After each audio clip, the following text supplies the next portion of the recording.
ایک سٹوری ہم لیتے ہیں حکیم محمد سعید صاحب. اور حکیم محمد سعید صاحب ہم کیوں پڑھاتے ہیں؟ میں اس لیے پڑھاتا ہوں کہ میں یونیورسٹی کالج میں پڑھاتا ہوں، تو یہ یونیورسٹی کالج والوں کے ساتھ بھی وہ ہے.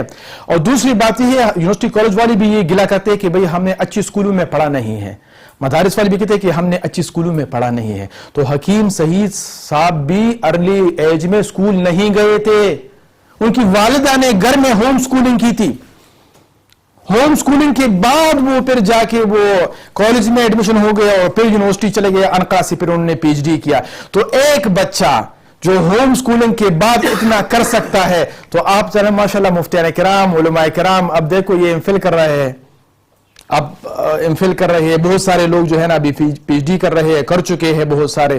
تو مطلب یہ ہے کہ ہم انشاءاللہ بھی کر سکتے ہیں. تو یہ گلہ شکوہ جو ہے کہ ہمیں ہمارے پاس یہ نالج نہیں ہے، یہ سکلز نہیں ہے، وہ اب وہ دور نہیں رہا. تو حکیم سعید صاحب کی ہسٹری کو ہم تھوڑی سی وہ دیکھ لیتے ہیں. وہ یہ ہے کہ انہوں نے 10 لاکھ پرسکرپشنز لکھے تھے، پرسکرپشن 10 لاکھ لکھے تھے، جو دوائی موائیوں کی ہوتی ہے نا باقاعدہ. 80,000 ریسرچ پہ بیسڈ پیپر لکھے تھے، اس میں انہوں نے ہار بھی تھا، خواتین کے بارے میں بھی تھا، حکمت کے بارے میں بہت ساری چیزیں بھی تھی. حکیم محمد سعید صاحب گورنر سندھ بھی رہے. حکیم محمد سعید صاحب جو ہے نا ہمدرد یونیورسٹی کے وائس چانسلر بھی رہے. حکیم محمد سعید صاحب ہمدرد لیبارٹری بھی انہوں نے قائم کیا، ہمدرد لیبارٹری بھی چلاتے رہے. حکیم محمد سعید صاحب اسی طرح بورڈ آف ڈائریکٹرز بھی رہے کئی یونیورسٹی کے، اور دارالعلوم کے وہ ٹریئر بھی رہے ہیں.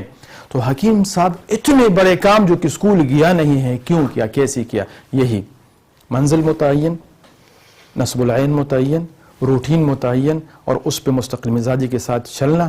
اللہ رب العزت نے اتنا بڑا کام لے لیا. روح افزا آپ دیکھ رہے ہیں، کہاں پہ روح افزا نہیں ہے؟ اس میں لیکن اس میں وقف لکھا ہوا ہے. تو ایک بندہ جو اتنا بڑا کام کر سکتا ہے، اور آپ لوگوں کے پاس تو علم بھی موجود ہے، دنیاوی علم بھی موجود ہے، سب کچھ بھی موجود ہے، تو ہم بھی کر سکتے ہیں. لیکن وہ جو کامن چیزیں ہیں جو کہ دنیا کے تحریکوں میں شامل ہے، یا اداروں میں شامل ہے، یا لیڈرز میں شامل ہے، اس کو ہم اگر اس کے ساتھ اٹیچ کر لیتے ہیں تو انشاءاللہ العظیم ہم بھی کر سکیں گے. اگر نہ کر سکے تو ہمارے ذمے یہ اہداف مقرر کرنے ہیں، ان پہ چلنا ہے، نتیجہ اللہ پہ چھوڑنا ہے. ٹھیک ہے جی. لیکن ان کے سوانح میں سے بہت ساری چیزیں نکلاتی، لیکن ایک وہ جملہ ہمارے استاد یمین صاحب بھی کہا کرتے ہیں، اور سلیمان صاحب بھی، کہ میرے ہوش میں کبھی ایسا ہوا نہیں کہ سورج نکل رہا ہو اور میں سو رہا ہوں. تب جا کے اتنا بڑا کام تو کیا ہے کہ سورج نکل رہا ہوں اور میں سو رہا ہوں. تو جب ہم اہداف کو متعین کرتے ہیں تو پھر اپنے آپ کو مینج کرنا پڑے گا. یہ نہیں کہ آج جمعے کا دن ہے، آج چھٹی کا دن ہے.